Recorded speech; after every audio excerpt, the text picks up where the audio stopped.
Hey guys, it's life coach and licensed therapist Robin May, and I get so excited when you hit go live and it starts to count down 3, 2, 1. I get really excited because I am really committed to partnering with couples to help them experience the marriage that they really, really want to, the marriage that God created. It gets me really excited. You know, as I was praying about this Facebook Live, one of the things I was praying about is the fact that when people talk about marriage, if you think about it, when we talk about marriage, even me, we're often talking about the tough stuff in marriage, and we're talking about the challenges. And if we're not careful, we make marriage sound like some type of sentence. We make marriage sound like something that you just got to endure. Lord, let me just endure this. And that's not what God intended. God did not intend for marriage to make you miserable. As a matter of fact, I tell every single person I know, it is better to be single than married and miserable. And so that's not a license for you if you're married to get a divorce. That's a license for you to figure out what do you need to do to make your marriage work. Listen, people who are experiencing healthy and successful marriages, they're no different than you. They're no better than you. God is no respecter of persons. If he can do it for another couple, he can do it for you. That's why I am really excited about this upcoming event. Did you see that segue there? I didn't even mean to do that, but that's the reason why I'm so excited about this upcoming event on April 14th. The link is right there on the screen. The reason why I'm so excited about it is because one thing I know, if you can get around like-minded couples, if you can get around people who are serious about their marriage, if you can get around couples who have had some type of success in their marriage, and I put that in quotations is because every couple I know has their stuff. But if you can get around some couples who have their stuff, but they've learned how to power through it, they've learned how to navigate the terrains of marriage, they've known how to get through the tough stuff, you need to connect with them because God will do it for you too. So I get excited as that Facebook Live is counting down because I know it's one more opportunity for me to be able to pour into you, and hopefully there is a nugget that I share, just a nugget, even if it's just one thing that I share that kind of changes your mindset just a little bit. I believe it can take your marriage to the next level. So I am excited to be here. And so today we are talking about, are your expectations jacking up your marriage? Listen, let me tell y'all this. The reason why I have these notes that are in front of me is because honestly, can I confess, I have a mild, and my husband wouldn't say mild, but I have a mild case of adult ADD. And I'm telling you, I know this marriage stuff, like I teach this stuff all the time. I am consumed with all things marriage. So I could just talk from the hip with no notes. But because of this mild ADD that I have, I will be on topic A, and the next thing you know, I'll be back on topic D. So I keep these notes in front of me so that we can stay focused on our topic today. And again, it is, are your expectations jacking up your marriage? Now, again, do not miss April 14th. You don't want to miss it. I'm going to help you and your spouse build your marriage as a winning team. I'm going to help you upgrade your marriage. If you and your spouse are already winning, y'all going to win the championship. If y'all are struggling, I'm going to help you get back into the game. I am committed to helping you be what God has for you to be. God has something specific. The reason why you and your spouse are together, I want you to lean in. God has a specific reason why he brought you and your spouse together. And I know there are times that you question that. I know there are times you're wondering if this is what God has in store for you. But I'm telling you that there is a unique reason that God connects us with our spouses. And I want to help you tap into that.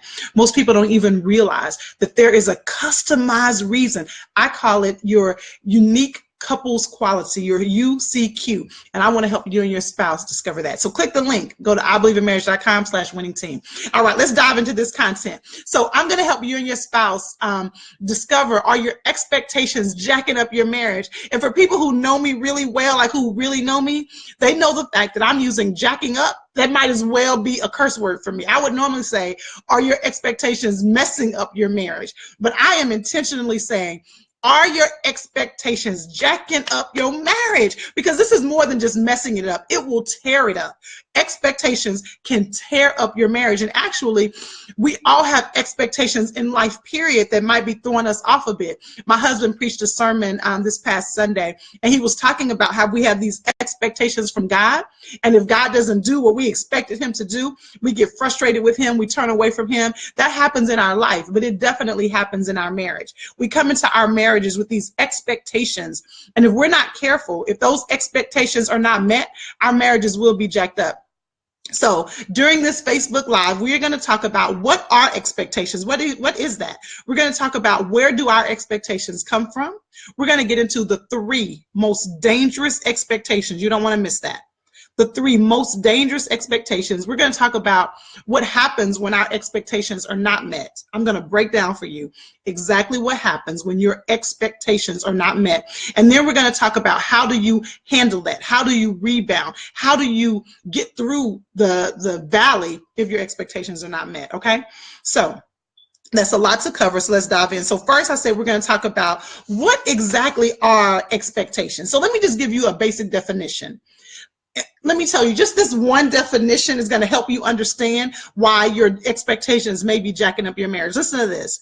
An expectation is simply a strong belief that something will happen or that it should happen.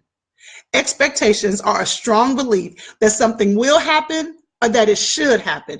Right there, we can just wrap up this Facebook Live. We can go home. You can go talk to your spouse and tell them, baby, this is our problem. This is it. Because you come into your marriage with an expectation or a belief. You come into your marriage with a belief that something is going to happen or that it should happen. Yo, I could spend all day right there. You come into your marriage with this idea that my spouse is going to do this. And if my spouse is not doing this, they should be doing this. And I've had people say, Robin, I don't have any expectations in my marriage. And I often challenge them on that because I don't know that that's even true. If you don't have any expectations of your marriage, then you and your spouse can just be free willy. Y'all can just do whatever you want to. So we all come into the marriage with expectations. And so you both came into this marriage with these ideas about what's supposed to happen. So where do our expectations come from? Let's break that down. Where do our expectations come from? So they're developed in different ways. So first, our expectations come from our experiences and from what we think will make us happy. Our expectations come from our experiences. I'll go more into that later, or what we think will make us happy. And that begins to create the filter through which we see our lives and how we see our spouse. So I have an idea of what will make me happy in my marriage. So 16 years ago, I said I do. And I had this idea, this belief of what would make me happy based on my experiences in life. And so if those things are not happening, no wonder I don't feel happy. So your expectations come first from your experiences of what you think will make you happy. All right. Second, and this is the most common way our expectations in marriage are developed. Okay. This is the most common way our expectations in our marriage are developed. It's based on the relationships that we witnessed growing up. So let's just pause for a moment. I want you to think about the relationships that you witnessed growing up, good and bad. And let me tell you what happens in marriage. If you are married, let me tell you what's happening. You are either consciously or subconsciously trying to repeat what you saw growing up, or you are consciously or subconsciously trying to get as far away from what you saw. So your expectations, what you want to see in your marriage, you're either trying to repeat what you saw or you're trying to get as far away from what you saw. And the reason why I'm saying it's conscious or subconscious, because sometimes you may not even be aware that that's what you're doing. You may not even be aware that you had this expectations. Some marriage experts teach that we don't even realize that we have certain expectations until our expectations have been violated. Sometimes you don't even know that I had this expectation until this doesn't happen. And then you're like, oh, I didn't even know that I wanted that. And I'm going to talk about how I saw that in my own life in a very simple way in my marriage. So, number one, our expectations are developed from our experiences or what we think will make us happy. And then our expectations are developed through what we saw growing up in the relationships, good or not so good. Now, some of you might be thinking, Robin, listen, I'm 45, I'm 55, I'm 60. I'm not trying to do what I saw growing up, but I'm telling you, it really is who you are today. Who you are right now today didn't happen from yesterday. It didn't happen from the day before. It's a culmination of everything that you have experienced. And that's why I'm saying it's conscious or subconscious. And y'all, it is so deeply rooted. If we don't take time to examine it, we don't know where it came from. And this is the reason why I'm doing this. The reason why I'm having this conversation on expectations is because I hope that when we finish this conversation, that you'll stop and you'll think, where did I get the idea that this is what a husband should do? Or where did I get the idea that this is what a wife should do? Where did that come from? Where did I even get this idea? Where did I decide that this is a role of a husband and this is the role of a wife? It's based on what you saw or didn't see growing up. And often you're trying to repeat that or get as far away from that as possible. So let's say growing up, you saw your mom cook and clean every day. Like she made sure the house was clean and she made sure the dinner was on the table every day. And so you're looking at your wife like she's crazy because she's not cleaning like your mama did. And she's not cooking dinner. Dinner is not on the table when you get home the way it was when your mom was at home, when you were living at home with your mom. And you're looking at your wife like, you're not being a good woman. You're not being a good wife. But you didn't realize, or you're not connecting the fact that your mom didn't work.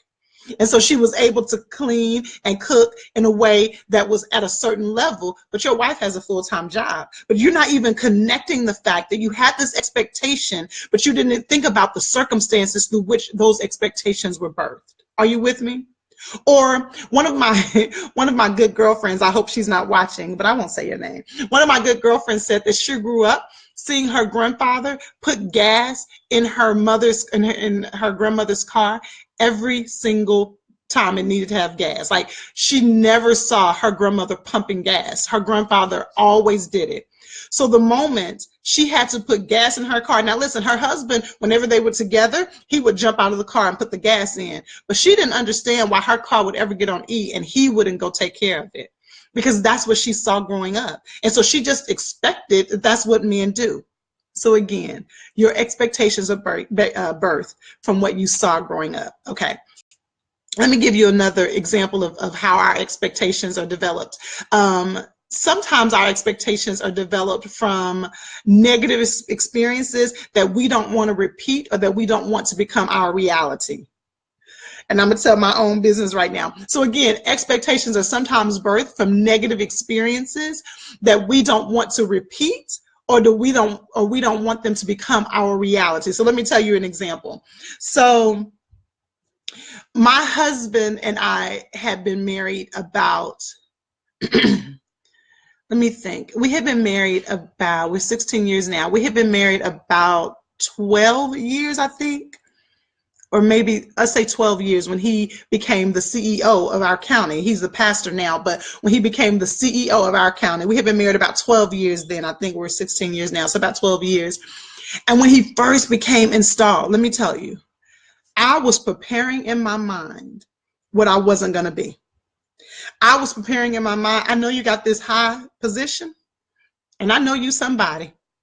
But what you're not going to do is make me the only person that's doing things in our home. What you're not going to do, I'm not going to be the only person dealing with these kids. What you're not going to do is have me as some wife that's at your beck and call. Listen, we had been married 12 years at that point. He had never been that guy. He had been in political position before then, but I had made an assumption based on what I had seen with men in powerful positions, and I was preparing myself for where this wasn't going to be my story. So I had these extra expectations. So let me tell you what happened. I like telling my crazy, so you don't have to tell yours. So I'm just telling you the truth of what happened. So I happened to be in Chicago. one weekend, and my husband was, of course, dealing with the children. And he had someone else go to the bus stop to pick up our kids. Now, as I tell y'all this, you guys are going to be saying, Robin, you're ridiculous. But I might be ridiculous in this situation, but you got your own crazy. Okay, so he had someone else pick up our kids from the bus stop.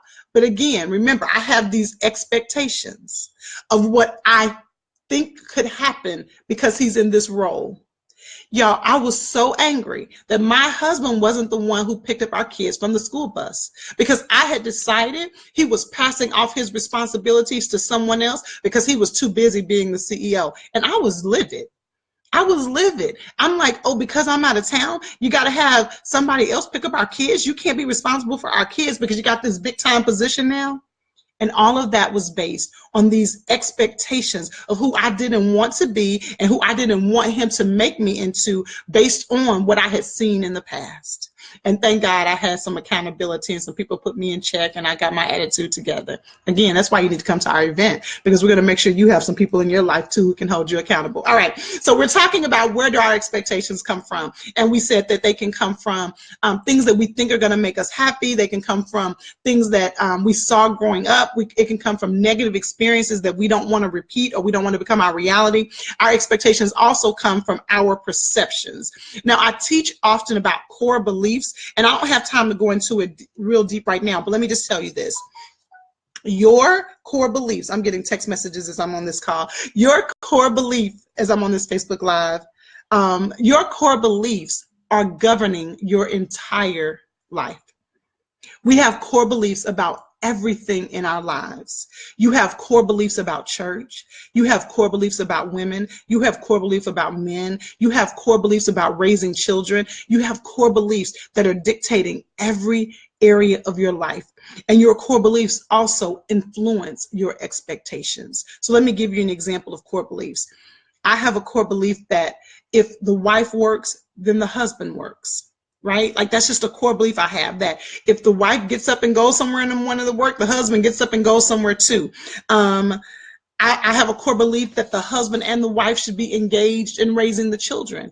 So if anything ever comes along to challenge that core belief, it begins to mess up my perceptions and it impacts my expectations in the marriage. Does it make sense? Okay.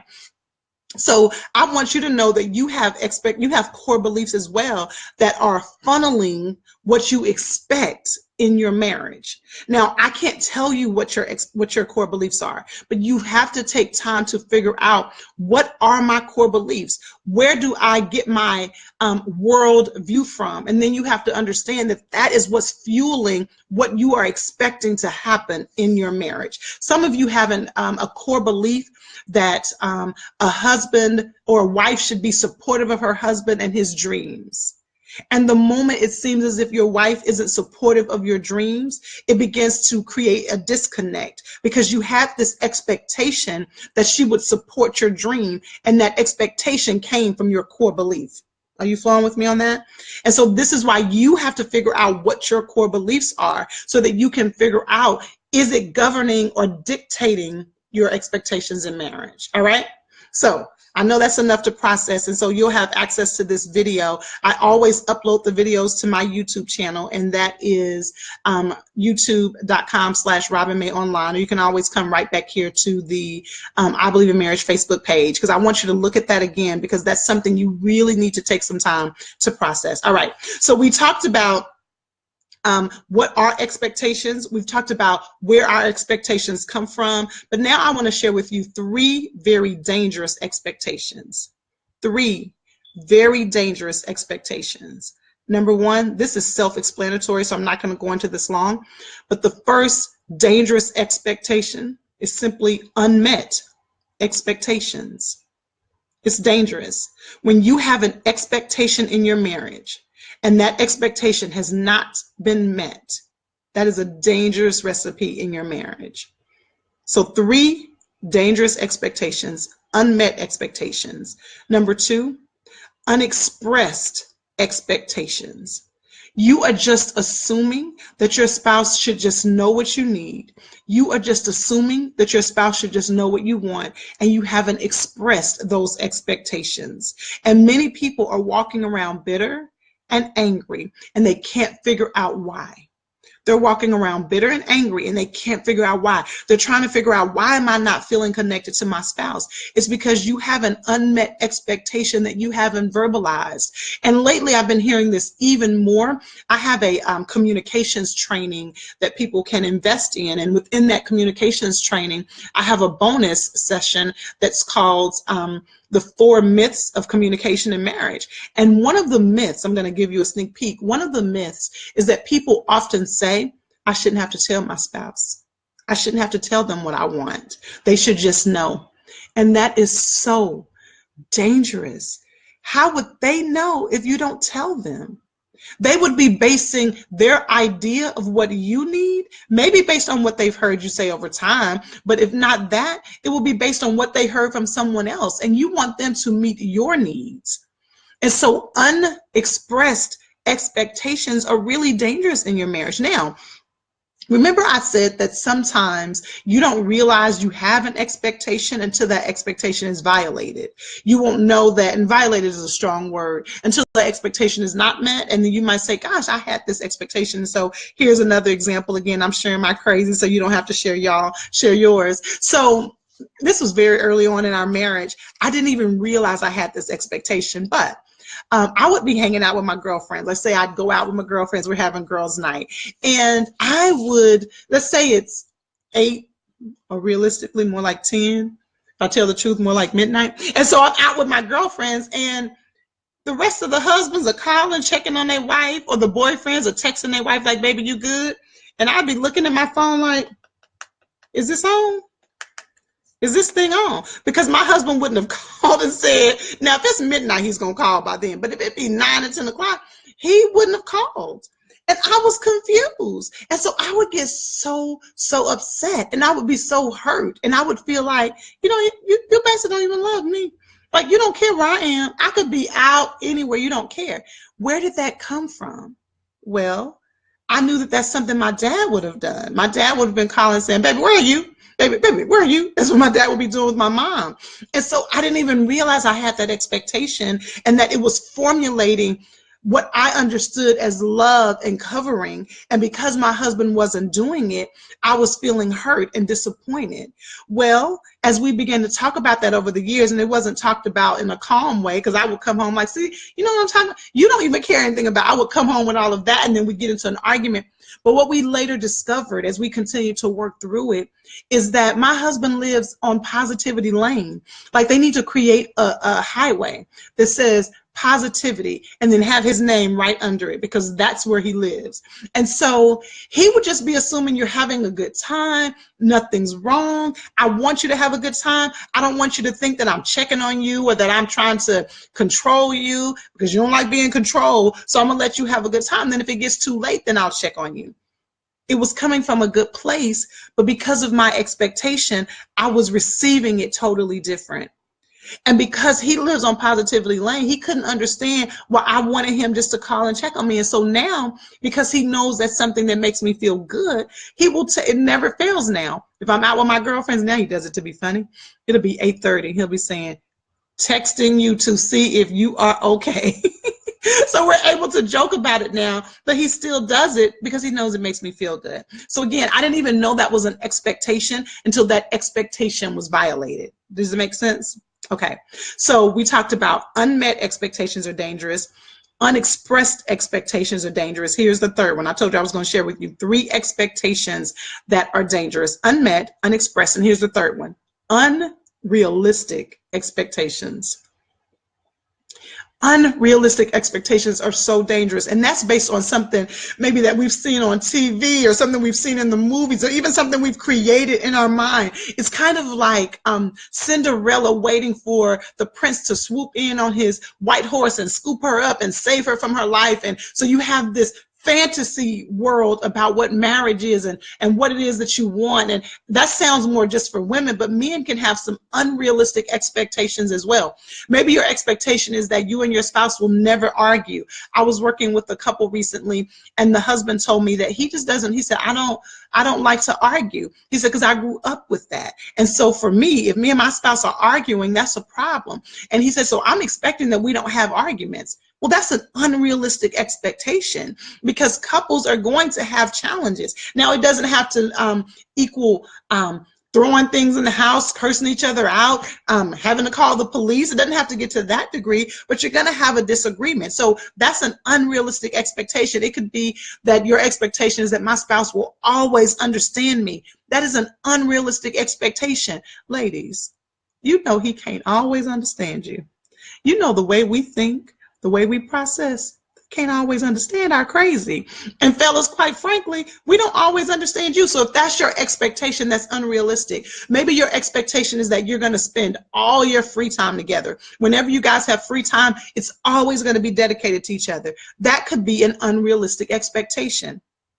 So unmet, unexpressed, and unrealistic expectations are the three most dangerous expectations in marriage, and that covers them all.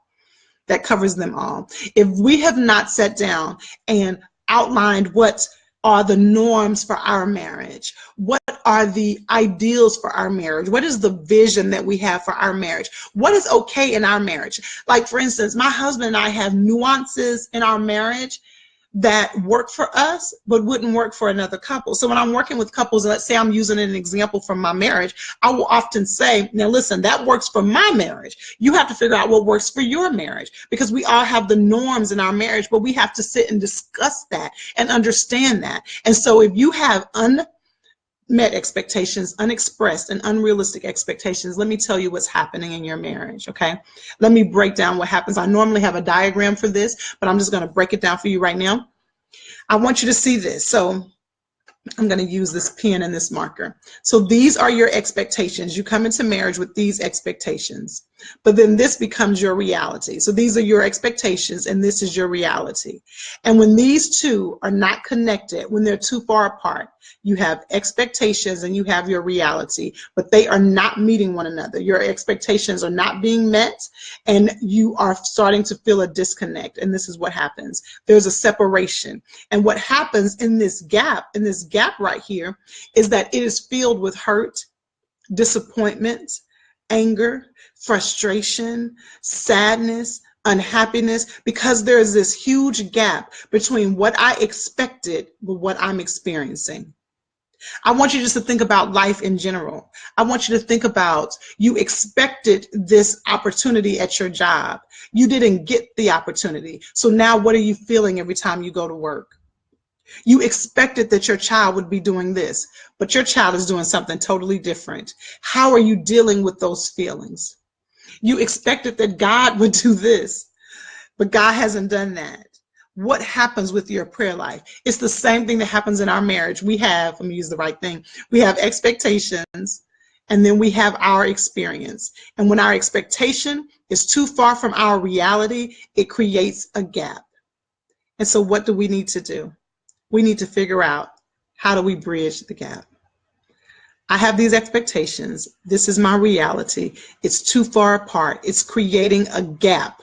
It's creating a valley, and that valley is filled with hurt, disappointment, anger, frustration, sadness. And so what do we have to do? In our marriage, we have to figure out, how do we bridge the gap?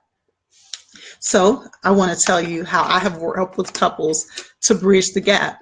How my husband and I helped to bridge the gap in our marriage, because he came in with his own set of expectations. I came in with my own set of expectations. Let me tell you what's interesting. This is not even on my notes, but what's interesting is our expectations change over time. What I expected or what I wanted or what I needed 16 years ago when we got married is not what I expect, what I need, and what I want at this stage of my life.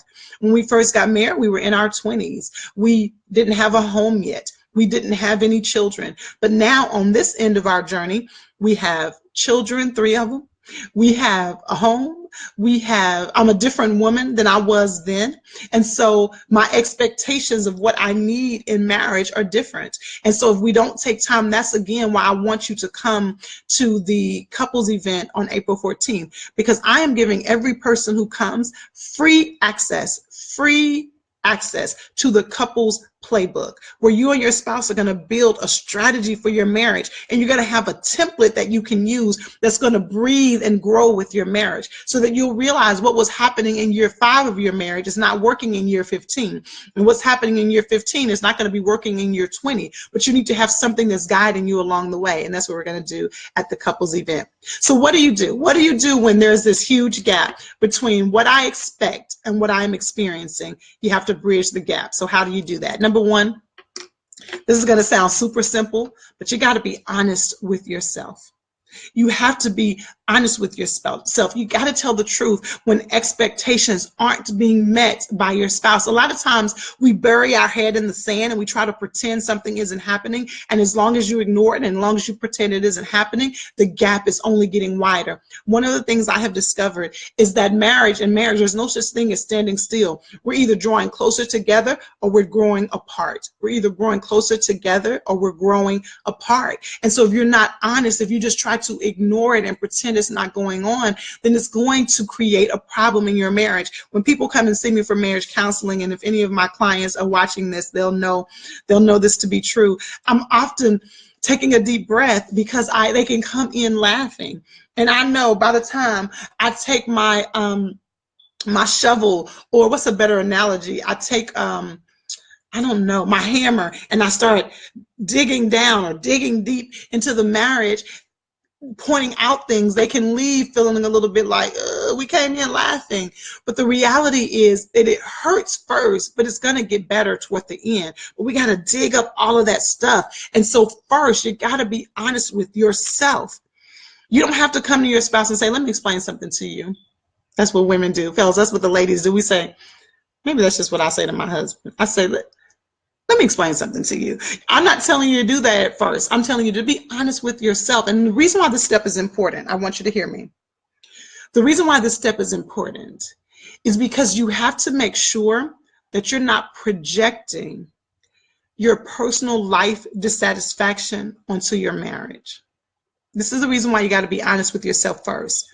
Because sometimes you could be experiencing personal life dissatisfaction, and that's contributing to what you're thinking is going on in that marriage, because you're projecting that onto your marriage. So I want you to take time to make sure it really is something between you and your spouse and not your own stuff. So number one, be honest with yourself.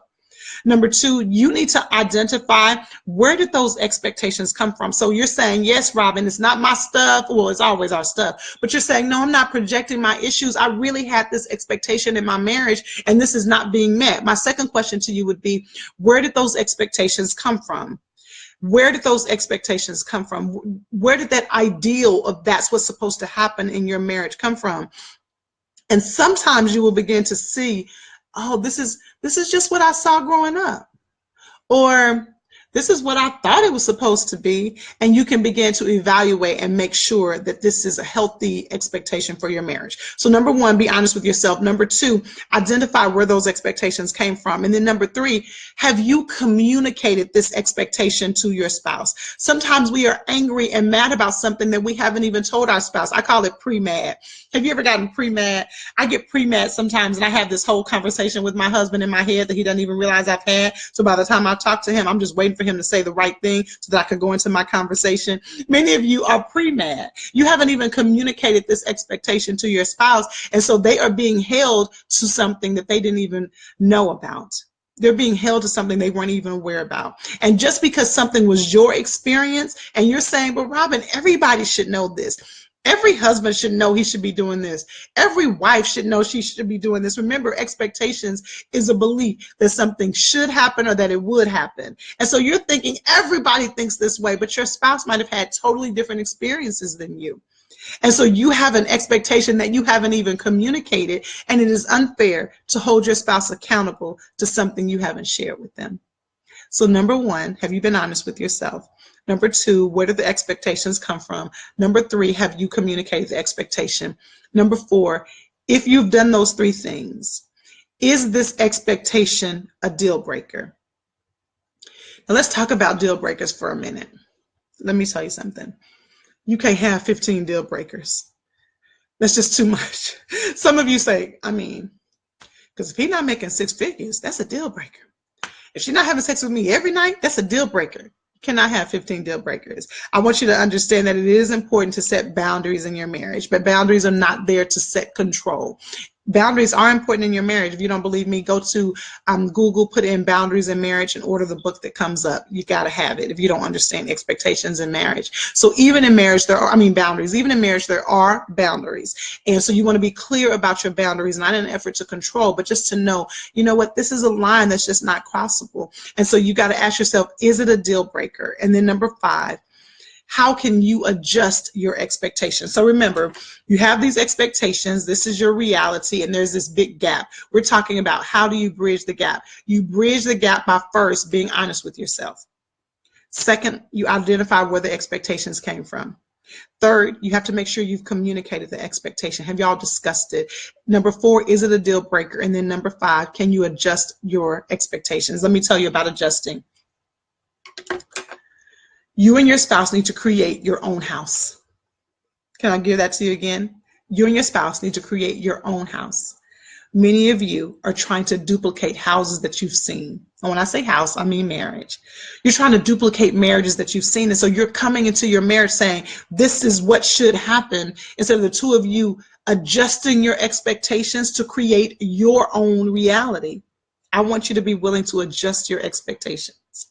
Maybe all of your free time is not with one another, but maybe you make sure, now baby, we're going to make sure that we get at least our one-on-one time this many times a week or this many times a month. Now, I know we're not going to have all the time together, but we can adjust our expectations so that I can at least get some of your time, right?